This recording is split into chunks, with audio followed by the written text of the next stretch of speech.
സൂറത്തുൻ നിസായിൽ കാണാം, വഅബ്ദുല്ലാഹ് വലാ തുശ്രികൂ ബിഹി ശൈആ വബിൽ വാലിദൈനി ഇഹ്സാനാ വബിദിൽ ഖുർബാ വൽ യതാമാ വൽ മസാകീൻ വൽ ജാരി ദിൽ ഖുർബാ വൽ ജാരിൽ ജുനുബ്.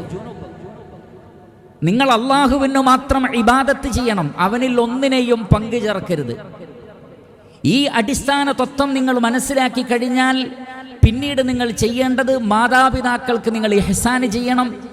കുടുംബ ബന്ധമുള്ളവർക്ക്, പാവങ്ങൾക്ക്, അനാഥകൾക്ക്, കുടുംബ ബന്ധമുള്ള അയൽവാസിക്കും കുടുംബ ബന്ധമില്ലാത്ത അയൽവാസിക്കും. എന്ന് പറഞ്ഞാൽ അയൽവാസിയാണോ, ഇഹ്സാൻ ചെയ്യണം.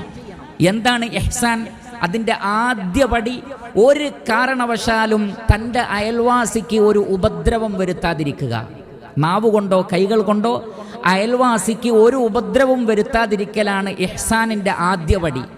അതിനുശേഷം പിന്നീട് അവരോട് ഏറ്റവും നന്നായി പെരുമാറലും അവരുടെ അവസ്ഥകൾ അന്വേഷിക്കലും അവർക്ക് വേണ്ട സഹായങ്ങളെല്ലാം ചെയ്തു കൊടുക്കലും, അങ്ങനെ നന്മയായിട്ടുള്ള ഏതൊന്നും അവരുമായി പങ്കുവെക്കുകയും ചെയ്യുക എന്നത് ഇഹ്സാനിൻ്റെ രണ്ടാമത്തെ ദറജയാണ്.